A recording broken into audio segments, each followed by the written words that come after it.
আমি কালকেও বলেছি, বর্ডার খুলে দিন, 15 মিনিটের জন্য বাংলাদেশ দখল করে নেবো আমরা।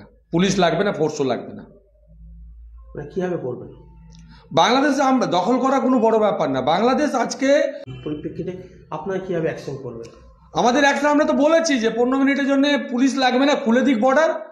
আমরা যারা সংখ্যালঘু মুসলিম আছি পশ্চিমবঙ্গে, আমাদেরই যথেষ্ট দখল করা বাংলাদেশ। লাগবে না গোটা ভারতবর্ষ। আমরা 32 কোটি মুসলমান থাকি ভারতবর্ষে, এতজনও লাগবে না। আমরা পশ্চিমবঙ্গের মুসলিমরাই দখল করে দিতে পারবো বাংলাদেশ।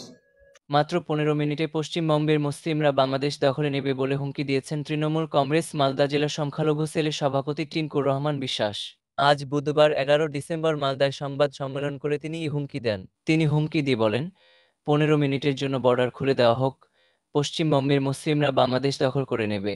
এই নেতা আরও বলেন, গতকালকেও আমরা দেখেছি বিএনপির নেতারা আমাদের মানবিক মুখ্যমন্ত্রীকে ব্যঙ্গ করছিলেন। আমি বলতে চাই, আমরা সংখ্যালঘু মুসলিম যারা আছি এখানে আমাদের জন্য যথেষ্ট বাংলাদেশ দখল করা। আমি বলেছি 15 মিনিটের জন্য বর্ডার খুলে দেন, বাংলাদেশ দখল করে নেব। পুলিশ লাগবে না, ফোর্সও লাগবে না। বাংলাদেশ একটা ছোট্ট রাষ্ট্র যার জন্ম দিয়েছে ভারতবর্ষ। ওদের 7 লাখ শরণার্থীকে খাওয়া দাওয়া করিয়ে নিজে দেশে পাঠিয়েছিল। সেই বাংলাদেশ আজকে যে জাতির পিতাকে চিনে না, মূর্তি ভাঙে, তার থেকে কি আর আশা করতে পারে?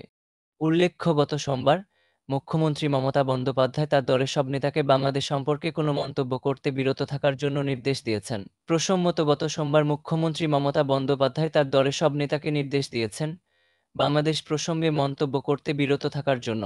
কিন্তু দলের লাগাম যে জেলা নেতৃত্বদের উপরে নেই সেটা এদিন স্পষ্ট হয়ে গেল।